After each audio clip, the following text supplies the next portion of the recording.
Daily news and analysis. We keep you informed and inspired. This is World Today. Hello and welcome to World Today. I'm Ding Hen in Beijing. Coming up, China calls on the U.S. to cancel Trump-era tariffs following Supreme Court ruling. India and Brazil sign a mining pact as the two countries target $20 billion US trade in 5 years. To listen to this episode again or to catch up on previous episodes, you can download our podcast by searching World Today. China has called on the United States to lift its unilateral tariffs on trading partners, saying there are no winners in a trade war and that protectionism leads nowhere. China's Commerce Ministry made a remark in response to the U.S. Supreme Court ruling declaring the Trump administration's tariffs illegal. Beijing says it is assessing the court's decision and its implications. The Commerce Ministry says facts have proven that China and the United States both stand to gain from cooperation and lose from confrontation.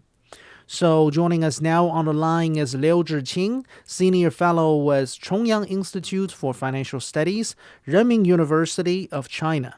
So thank you very much for joining us today, Zhiqing. First of all, the U.S. Supreme Court has actually, largely sided with President Donald Trump since his return to office.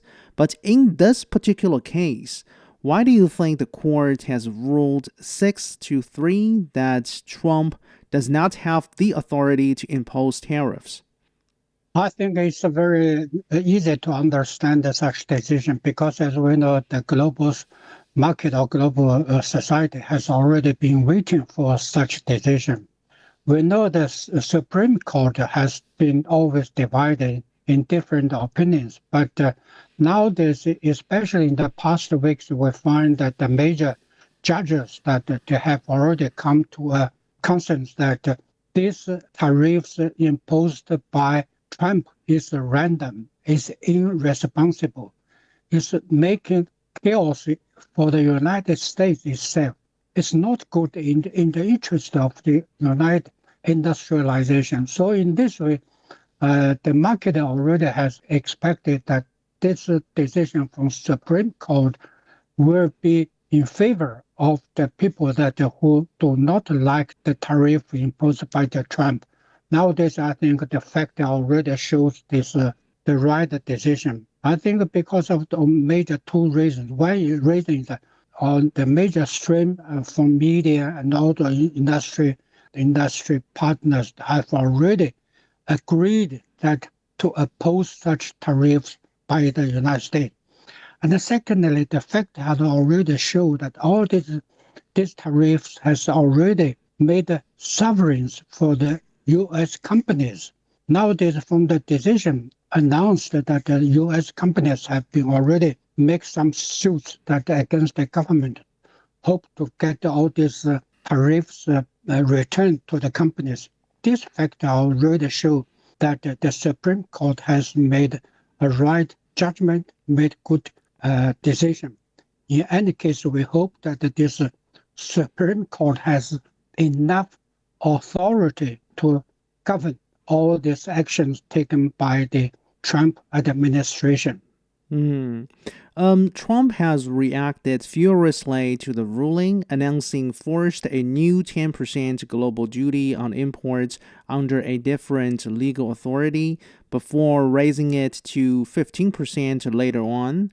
The new global duties are due to kick in on Tuesday and are expected to last 150 days. Do you expect the new tariffs to cast a new shadow on global trade? I think we have to understand that the decision by Trump administration is making chaos or further confusion on the market. Sometimes we have to think whether President Trump really understands or really knows what he is doing or what he has done, because he always made some confusion decision by himself.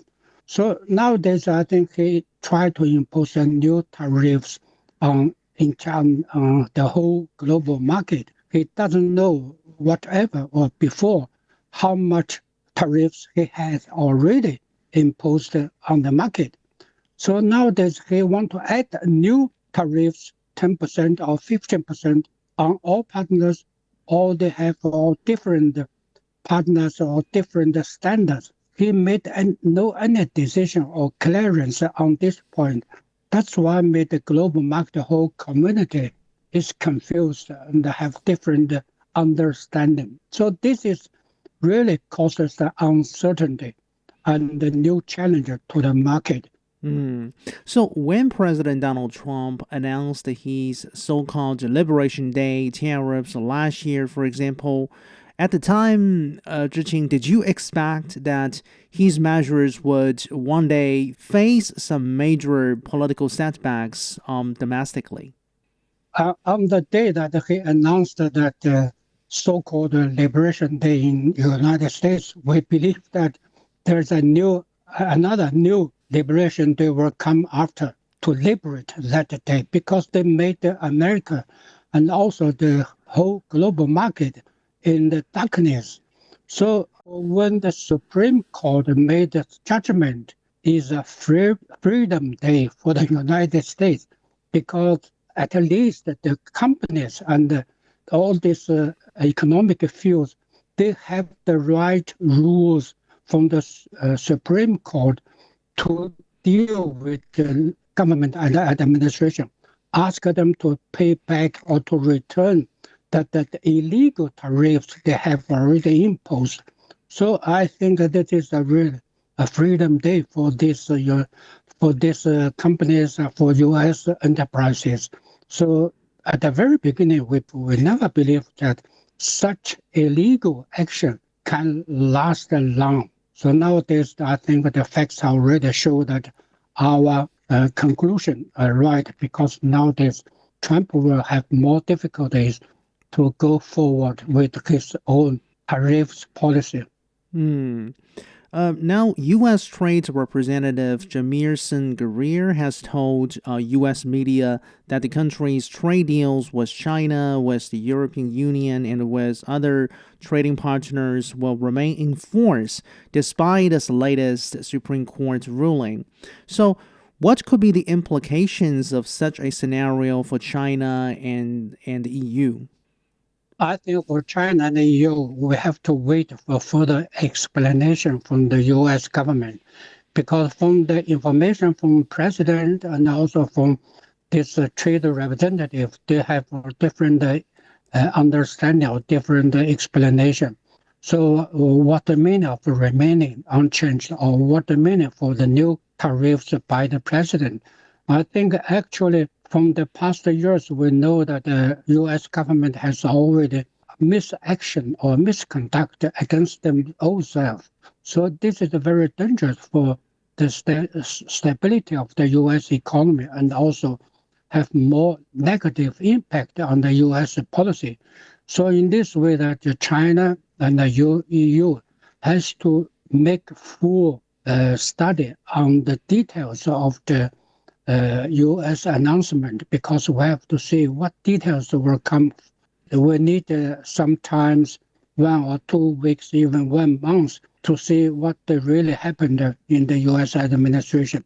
But China and the EU should remain our own policy stabilized, not to follow always with the U.S. so-called the random decision. Yeah. So, in a bigger picture sense, Zhiqing, how can China better safeguard its legitimate interests at a time when Washington's trade policy is faced with domestic political backlashes and uncertainties?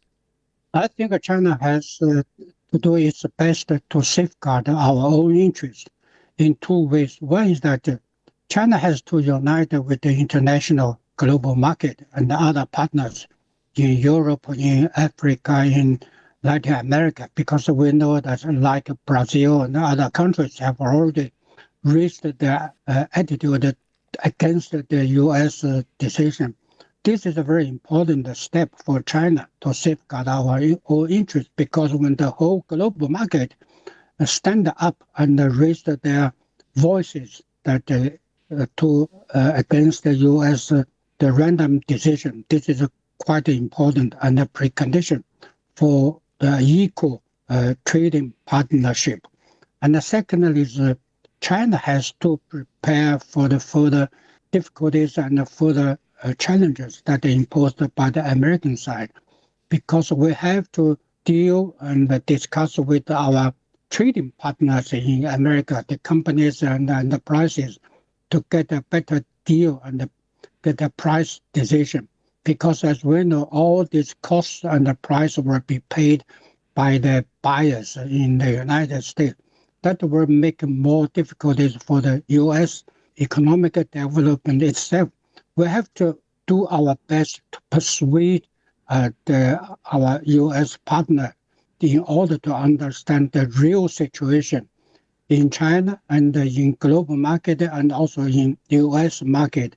Because as we know, after the China Spring Festival and also the major holiday in Europe, in America, they will have to meet all these normal business activities in China and the United States. So how to make all these tariffs in a reasonable way, in a law-ruled way. So it's very important for China and also for U.S., especially for China to safeguard our own interests. This is a very important policy by our government. Thank you very much for joining us. Liu Zhiqing, Senior Fellow of Chongyang Institute for Financial Studies, Renmin University of China. This is World Today. Stay tuned.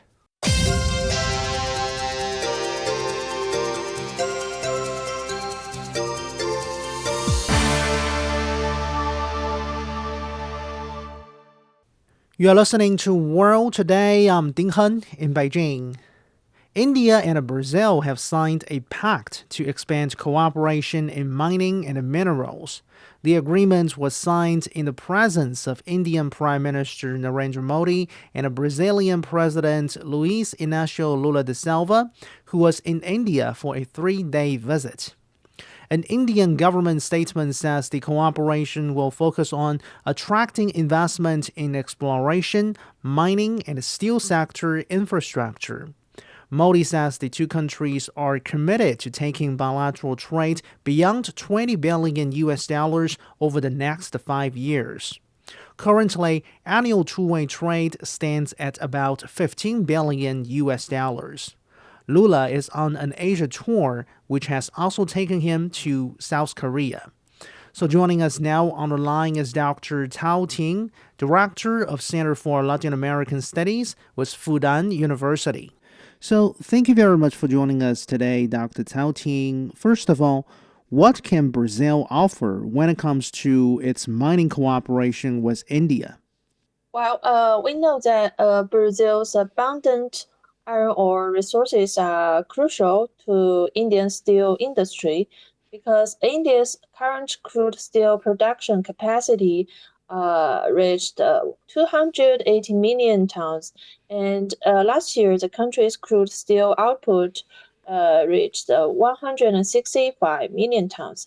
Is a significant increase from 100 million tons in 2020, but domestic infrastructure construction and its industrialization still need a large demand of raw materials.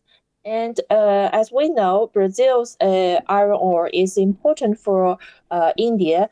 Last year, Brazil's exports of iron to India amounted to 1.13 billion US dollars, accounting for nearly 20% of the total exports to India.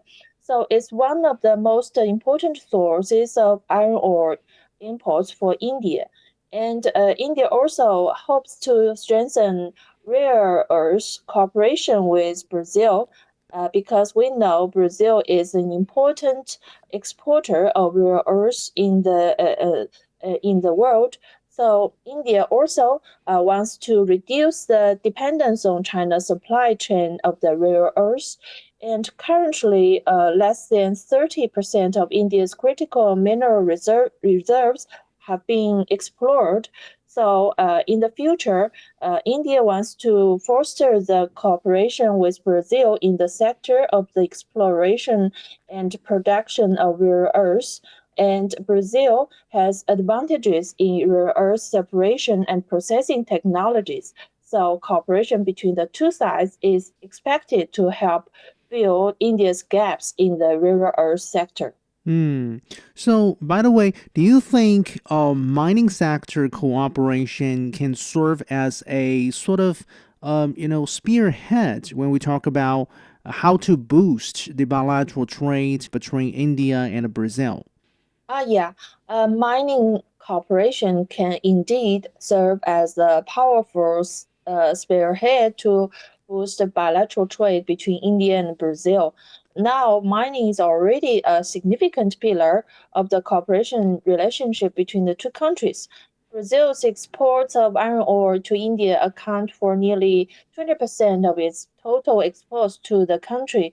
So this foundation means that any increase in mining cooperation can translate directly and immediately into higher trade figures. And the move toward rare earth cooperation can also elevate the relationship from a simple commercial exchange to a strategic partnership. And instead of just selling raw materials, mining cooperation between the two countries can also evolve into a more complex value chain cooperation. And Brazil also wants to attract more investment from India and other Asian countries to develop its own manufacturing industry. So in the future, maybe India also wants to make more investment in Brazil in the production and processing in the iron and rare earths. So, when President Lula was in Seoul as part of his Asia tour this time around, Brazil also signed a slew of agreements with South Korea, covering basically everything from agriculture to business cooperation. Lula now says he is expected to meet with U.S. President Donald Trump during the first week of March. So, what do you think could be Lula's strategic calculation in making a trip to Asia, including India and South Korea, before meeting with his U.S. counterpart? Well, as you mentioned, Lula wants to visit Washington in the first week of March. So before this visit, Lula wants to secure significant economic and other such as technological agreements with more countries in the world. So India and South Korea have been the option of the visit places of Lula in this period. And Lula wants to foster or strengthen the cooperation with these two of the Asian's largest economy to diversify its commercial and technological cooperation. So this has created a backdrop of alternative partnerships, demonstrating that Brazil has multiple options and is not dependent on any single country. So this time we can see Lula visited India with a delegation of 20 ministers and 300 business leaders, targeting an increase in bilateral trade in the future. And the two countries also signed many agreements agreeing to collaborate on artificial intelligence and digital public infrastructure. And in South Korea, he also signed 10 MOUs covering critical minerals, the space industry, and semiconductors. And we can see that Lula also wants to send some political messages on global order during his visit to Asia. And at a press conference in India at the end of his trip, Lula stated the message he tends to deliver to Trump.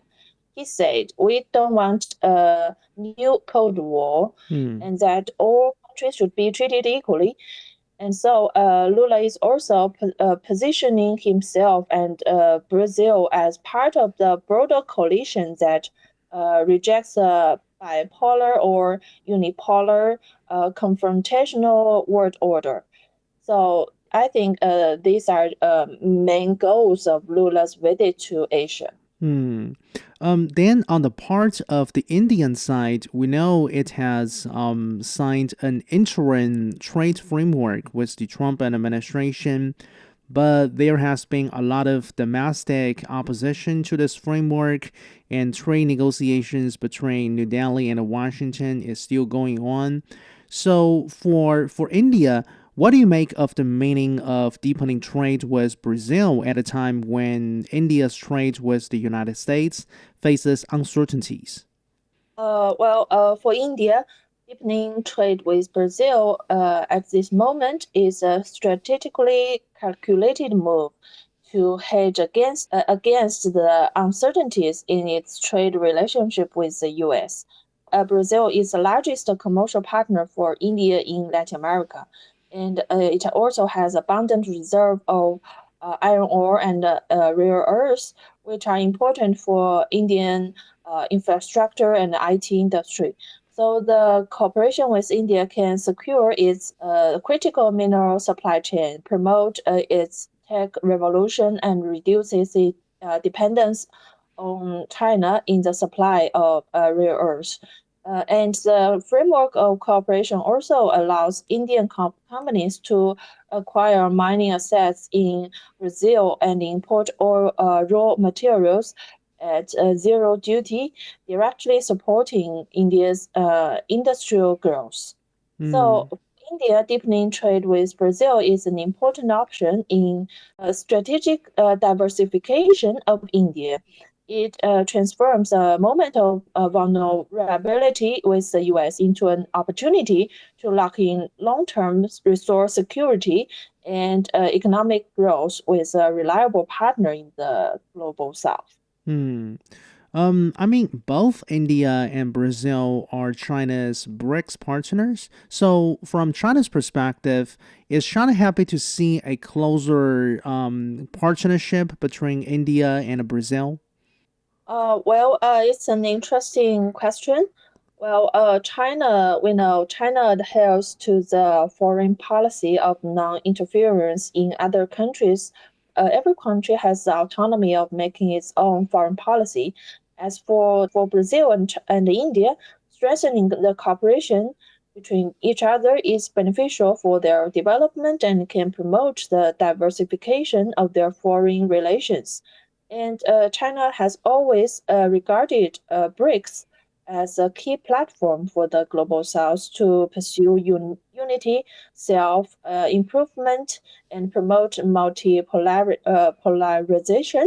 As founding members of the BRICS, India and Brazil have forged closer ties and deepened cooperation in recent years, and it helps enhance the overall operational capacity and influence of BRICS, and also confirms to China's strategic aspiration to advance the development of the BRICS mechanism. And China, India, and Brazil are all major developing countries, and the three sides share highly consistent positions on such issues as opposing unilateralism, safeguarding the rights and interests of developing countries, and advancing the reform of global governance. So, a closer partnership between India and Brazil can help form a stronger collective force of the global south to offset the pressure from the US. As long as the cooperation between India and the cooperation and Brazil does not target China, undermine BRICS solidarity or form exclusive blocs, I think China will maintain a positive and open attitude towards their cooperation. Thank you very much for joining us. Dr. Tao Ting, Director of Center for Latin American Studies, Fudan University. You're listening to World Today. I'm Ding Heng in Beijing. We'll be back after a short break.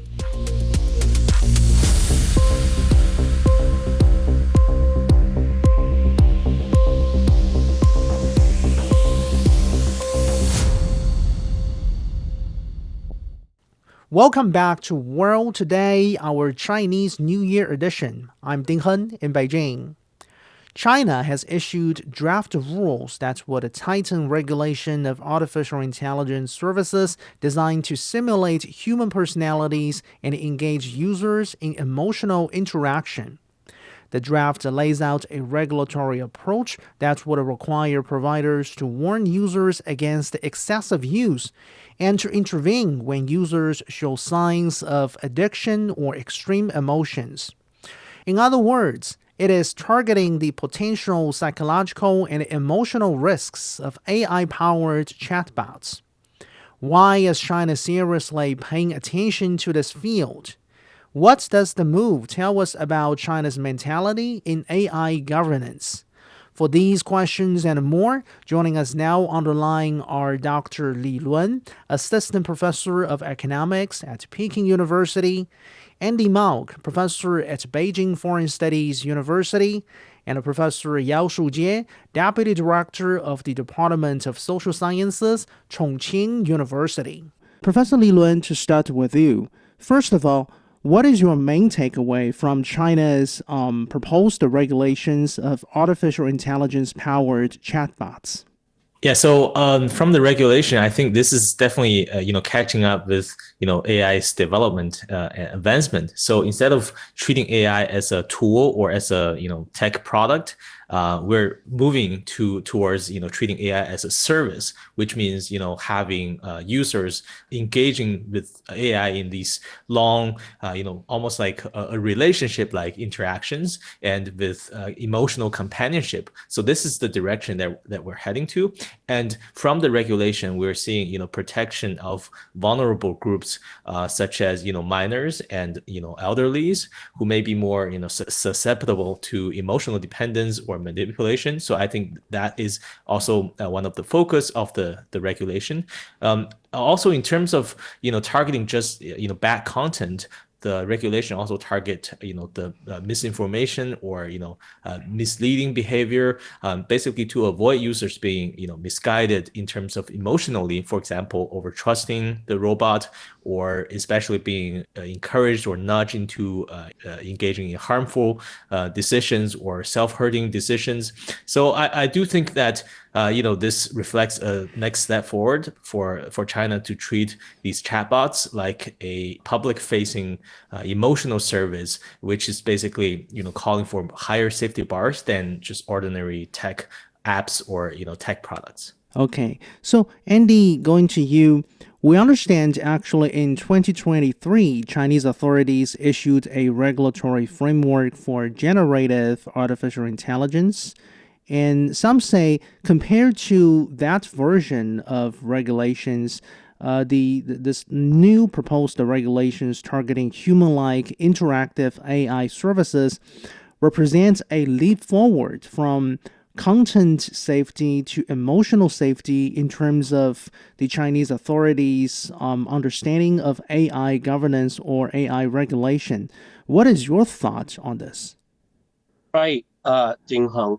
This incredibly important topic in question. I think what's really going on here is both simple and a little bit unsettling. So we're watching the internet mutate from an information system into a relationship system, as we just heard from Li Lun. But for 30 years, the core product was content, pages, posts, videos, feeds. The power came from controlling distribution and attention, and the harms were mostly quote unquote speech harms, misinformation, hate, radicalization, harassment. But now we see this new substrate emerging. It's interactive, it's personalized, it's always on agents. So what this means is that the product isn't a thing you read or watch, it's something that talks back. And once it talks back, consistently, coherently, with memory, the user stops treating it like media and starts treating it like a presence. So I think what we're seeing is the strategic shift from broadcast to bond, from exposure to relationship loops, and from what was said to what the interaction did to you, the user, over time. And I think that's why emotional safety has suddenly become urgent as a governance category and why China's focused on this. But here's the really important part. because the system can now move these four levers that matter in human life. The first is affect, how it regulates your emotional state, what you feel. Attachment, it affects who or what you bond with. Belief, it shapes your world model and what you believe to be real. And then finally, behavioral momentum. It nudges you into action or into drift. But here's the crux here. These levers are not inherently bad or sinister. They're exactly the same levels: therapy, psychological therapy, teaching, friendship, relationship, advertising have always pulled. The novelty here is scale, intimacy, and automation. The ability to do this for millions, maybe billions of people simultaneously and personalized for each. And this, I think, is the big picture: industrialized intimacy. And where this leads us is a fork in the road. In the best case, AI becomes a prosthetic, something we can use to improve our lives, a crutch. So it's a cognitive and emotional scaffold that expands people's capacity, helps them re-enter the human world, and make society more functional. In the worst case, it becomes a captive, a dependency engine that replaces messy human ties with frictionless simulation, narrows people's agency, and turns the public into a managed emotional service. So I think this is something China recognizes and is addressing. But I think it's also worth pointing out that the real fight isn't China versus the West, or innovation versus regulation, or even free speech versus censorship.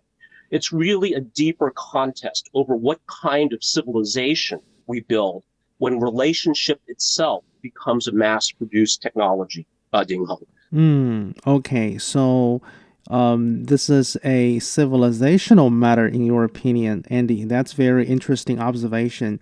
So, Professor Yao, we know China's proposed regulations we are talking about here actually mirror several provisions in a law passed in the U.S. state of California in 2025.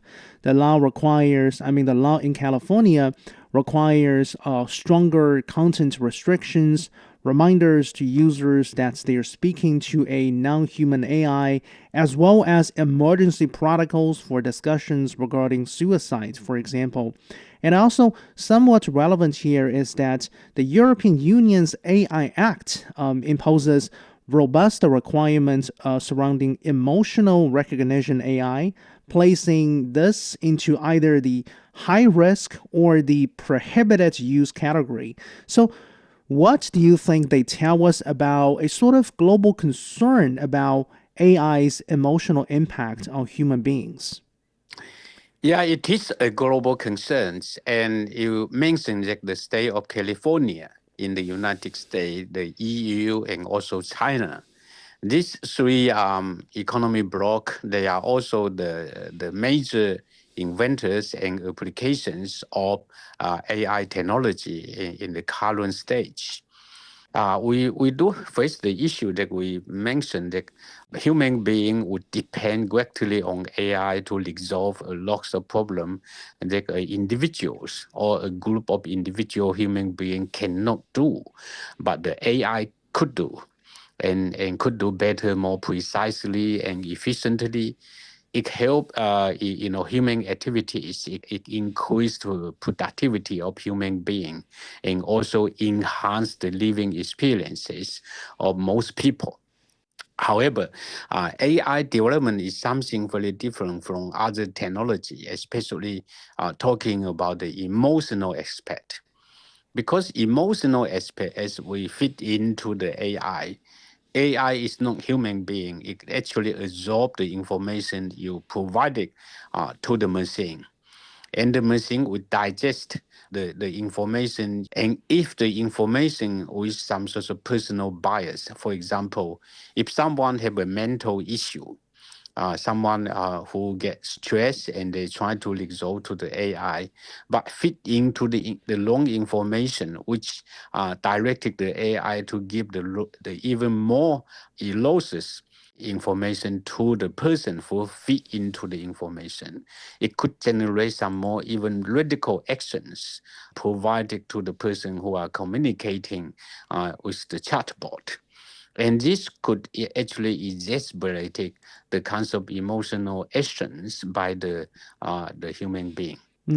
So that we have to, from the technological point of view, we have to have a safety, standards. For example, if the AI, generative AI, getting too far away, then it have to stop somewhere. And this is why China, the state of California, and EU in particular, where there are some sorts of incidences which are not desirable. So these kinds of instances and the undesirable consequences have to fit back to the design of the AI to make sure that AI is helpful rather than making harmful, misleading feedback to the person, the individuals who are discussing with AI to resolve their own problem. Andy, Sam Altman, CEO of ChatGPT operator OpenAI, once openly admitted in September 2025 that one of the most difficult issues for his company is how its ChatGPT responds to suicide-related conversations. And we know OpenAI is currently facing a lawsuit filed by a family in the United States after their teenage son died by suicide. So, in your opinion, from the perspective of chatbot operators such as OpenAI and many other companies here in China or in the United States, what can be done to address this difficult issue? Sure, Ding Heng.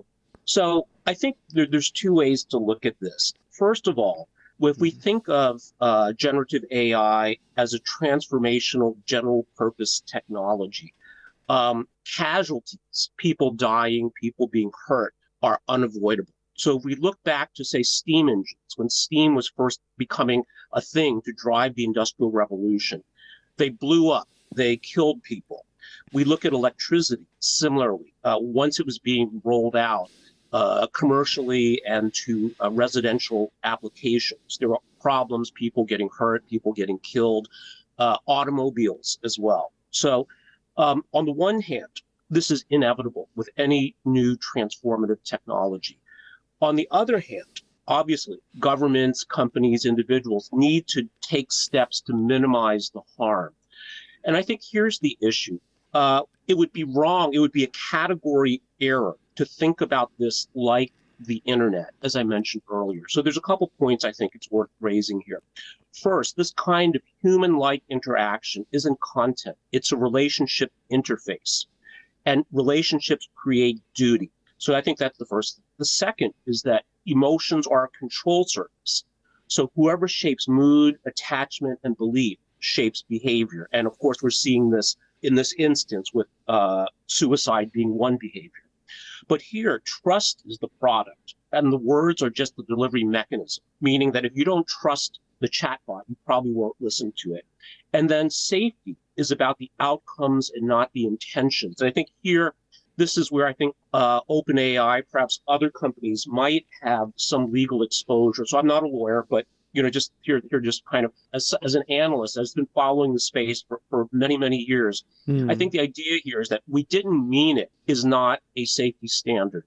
So I think we see the world converging. We talked about California. I think China obviously is in a leadership role here, really recognizing that this is categorically something new and an entirely new legal regime, perhaps new legal principles need to be brought to bear if we're going to more effectively regulate. And here it's important to minimize the harm, because I don't think it can completely be eliminated. As I mentioned, for any transformational general purpose technology, there will always be casualties, I believe. And, the goal here is not, you can't eliminate them, but you can only minimize. So, Professor Yao Shujie, in a bigger picture sense, do you think it is an exaggerated statement when some prominent AI researchers argue that superintelligent AI could one day destroy humanity? Why or why not?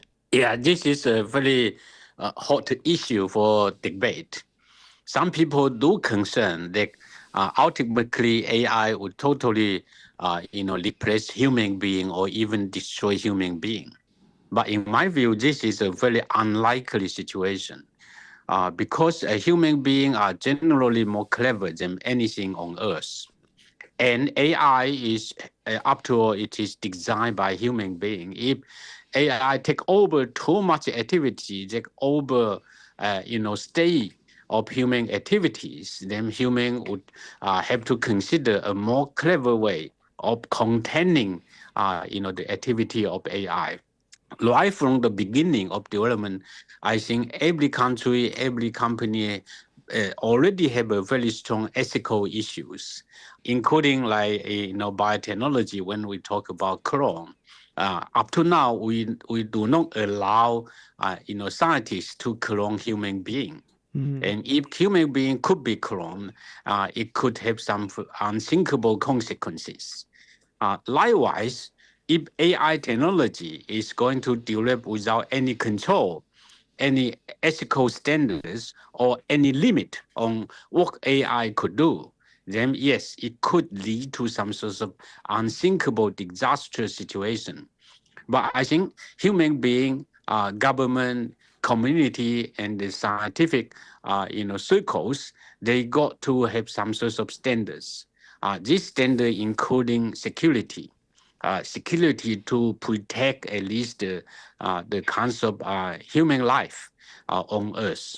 Without this concept standard, yes, it could be possibly some people inventing some machine and let this machine run on the street and murder people. Then there will be the kinds of consequences that we do not like. Whatever machine we innovated, whatever machine we run on the street, they have to be controlled. Otherwise, there will be some unthinkable outcomes. And this is my belief that whatever AI is developed, it will be still controlled by human being. It must be controlled by human being after all. Okay. So, Professor Li Lun, China's planned rules we're talking about here would mark the world's first ever national level effort to regulate human-like interactive AI services. Over the long term or over the longer term, is this positioning China as a sort of pace setter or global standard setter in terms of emotional AI governance? Yeah, I think that's very likely because right now we're seeing, the proposal is basically the first national level attempt to basically specifically target these human-like interaction with AI. So these type of service that AI is providing.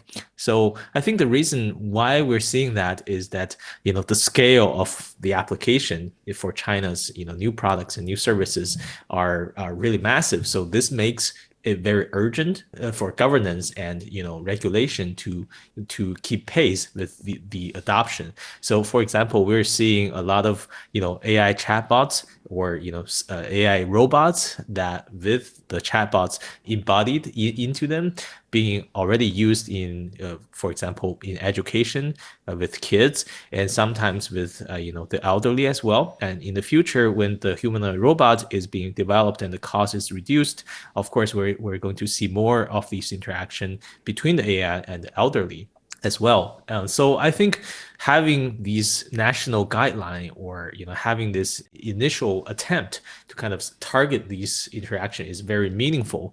And the reason is that I think for example, if China's rule becomes very clear and practical, and for example, when we encounter problems that the users encountered, we can export these rules to other countries, to other platforms and app stores, and to become even cross-border governance scenarios or open up more discussion for global AI governance. So right now, I think having a lot of course, we're already observing some of the misuses of AI services. For example, one example that I remember is that sometimes buyers of products on e-commerce platforms will use AI to basically Photoshop or counterfeit some of the malfunctioning parts of for example the device they bought, or they will use AI to put mold on the food they bought so that they can they can have a refund of the good without returning the good.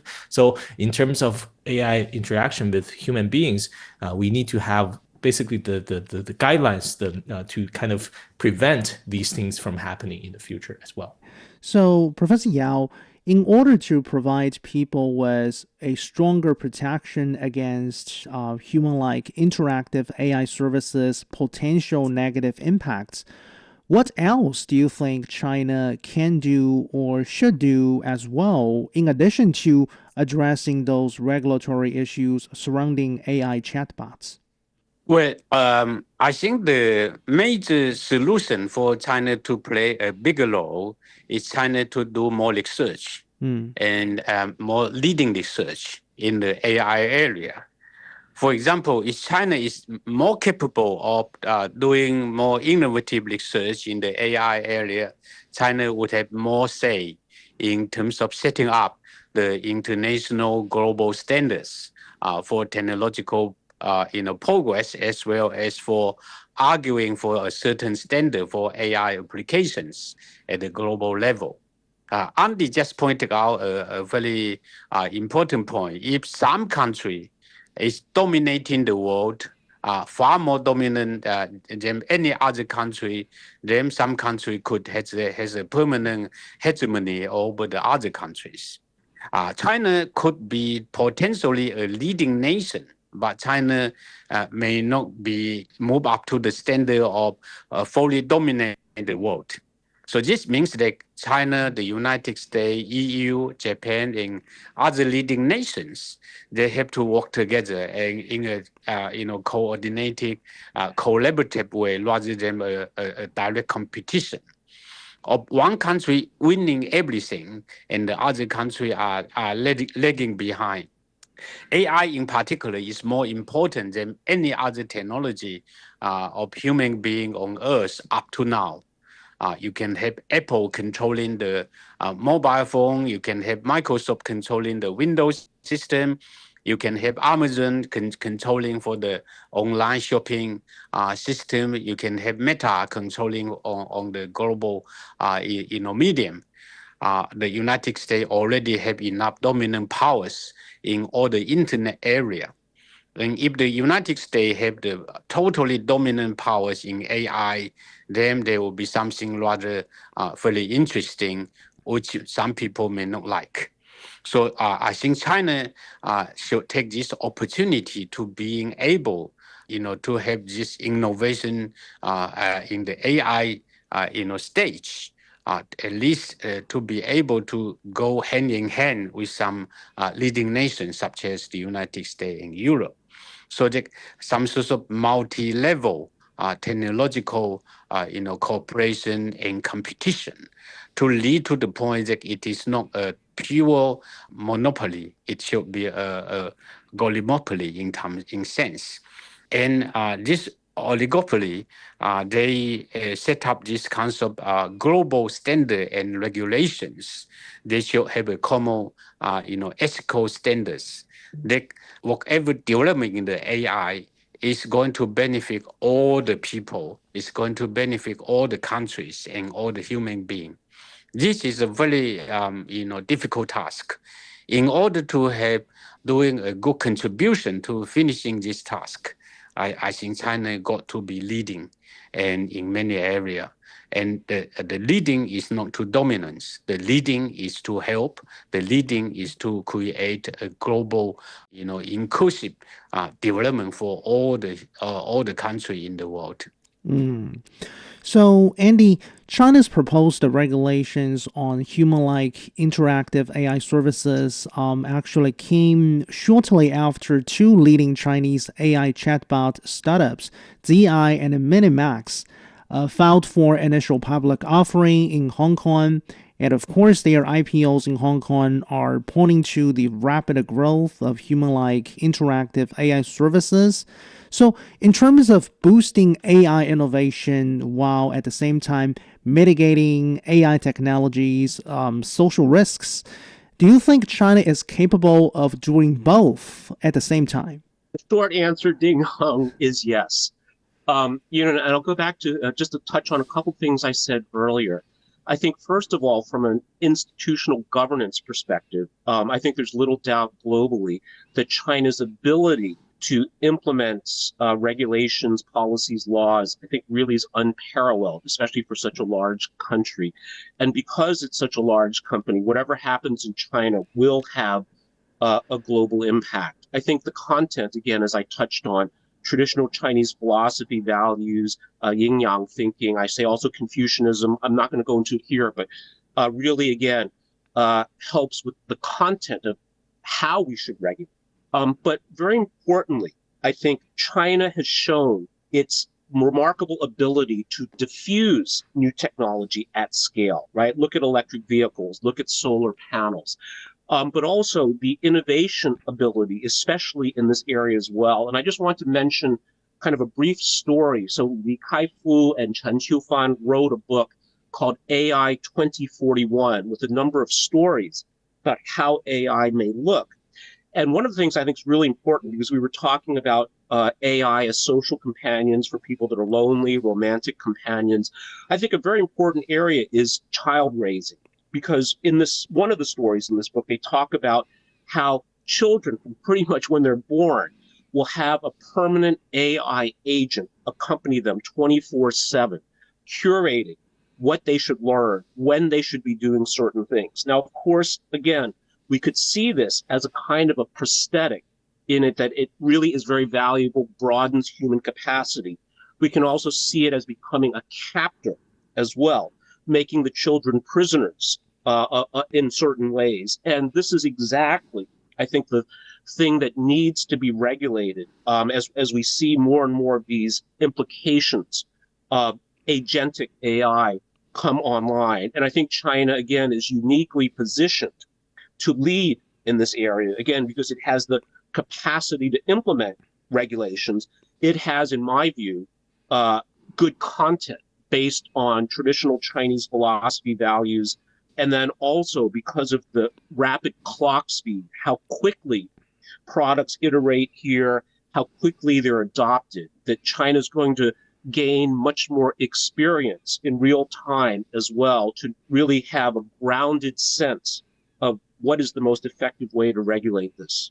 Thank you very much for joining us. Li Lun, Assistant Professor of Economics at Peking University, Andy Mauck, Professor at Beijing Foreign Studies University, and Professor Yao Shujie, Deputy Director of the Department of Social Sciences, Chongqing University.